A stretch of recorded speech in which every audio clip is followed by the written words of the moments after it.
Terima kasih pemirsa, Anda kembali menyaksikan Jakarta. Pemirsa, terkena alat berat saat hendak membuat area pondasi untuk tiang pancang pipa air milik PT Aetra di Jalan Lapangan Tembak jebol.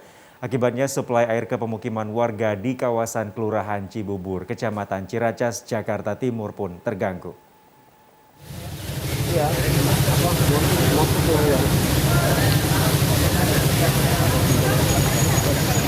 Pipa air milik PT Aetra ini jebol setelah terkena alat berat kontraktor saat melakukan revitalisasi jembatan di Jalan Lapangan Tembak, Ciracas, Jakarta Timur, Rabu siang. Alat berat mengenai pipa air saat hendak membuat area pondasi untuk tiang pancang. Akibatnya air yang seharusnya mengalir ke rumah warga justru meluber dan menyembur setinggi 3 meter selama 1 jam lebih. Walhasil suplai air ke pemukiman warga di kawasan Kelurahan Cibubur, Kecamatan Ciracas, Jakarta Timur terganggu. Iya, jadi ini baru tadi ini kena nih jebol di saat kita mau membuat area untuk pondasi ya, tiang pancang. Jadi untuk membuat pondasi ini kita perlu buka dulu jalannya ketemu tanah, baru kita bisa memancang nanti pondasinya. Jadi memang terkena alat berat kami. Kami sudah koordinasikan juga dengan Aetra, nanti tim mereka akan datang untuk mengatasi kebocoran ini. Pelaksanaan proses revitalisasi jembatan Cibubur dilakukan untuk menyelesaikan masalah banjir Kali Cipinang. Dan kemacetan di Jalan Lapangan Tembak ini ditargetkan rampung pada bulan November 2022. Arista Darmawan, Elsinta TV, Jakarta. Kita beralih ke informasi lain, pemirsa. Suku Dinas Kesehatan Jakarta Timur memulai program vaksin booster dosis kedua pada sejumlah tenaga kesehatan.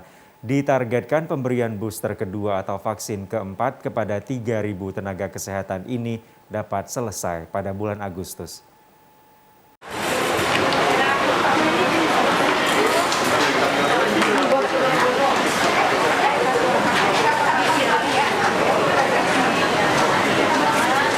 Puskesmas Kecamatan Kramat Jati, Jakarta Timur kembali membuka layanan vaksin keempat atau booster kedua kepada tenaga kesehatan atau nakes. Sejumlah tenaga kesehatan, baik yang bertugas di Puskesmas Kecamatan Kramat Jati maupun puskesmas lain, serta pekerja penunjang di rumah layanan rumah sakit, akan mendapatkan booster kedua, yakni vaksin Sinovac, AstraZeneca, Pfizer, Moderna, dan Sinopharm.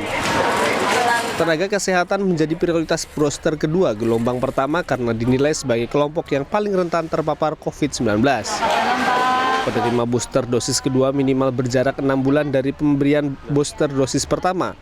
Ini dilakukan untuk memberikan perlindungan ekstra dari gejala berat saat terinfeksi COVID-19.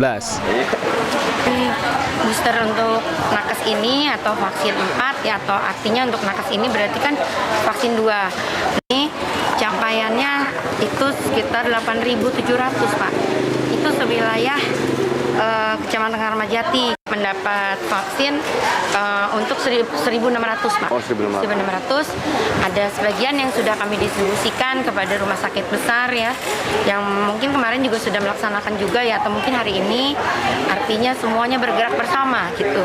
Selaku tenaga kesehatan senang sekali mendukung karena ini kebutuhan kita, kebutuhan buat kesehatan kita dan kebutuhan saya sendiri gitu. Suku Dinas Kesehatan Jakarta Timur menargetkan booster kedua atau vaksin keempat kepada 3.000 tenaga kesehatan. Pemberian vaksin juga ditargetkan rampung pada bulan ini agar cakupan pemberian booster kedua kepada masyarakat bisa segera dilaksanakan. Nggak ditahan kok kayak si Muti kemarin. Arista Darmawan, Elsinta TV, Jakarta.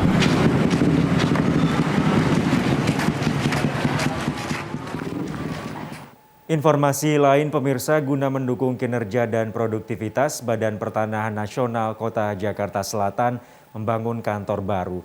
Bangunan di atas lahan seluas 5.124 meter persegi di kawasan Pasar Minggu ini diharapkan bisa digunakan pada awal tahun depan. Selamat datang kami ucapkan kepada yang terhormat Guna mendukung kinerja Badan Pertanahan Nasional Kota Jakarta Selatan, Rabu pagi Wakil Kepala Badan Pertanahan Nasional bersama Wali Kota Jakarta Selatan melakukan peletakan batu pertama pembangunan kantor Badan Pertanahan Nasional Kota Jakarta Selatan. Kantor BPN Kota Jakarta Selatan yang berada di wilayah Tanjung Barat Pasar Minggu ini dibangun di atas lahan seluas 5.124 meter persegi.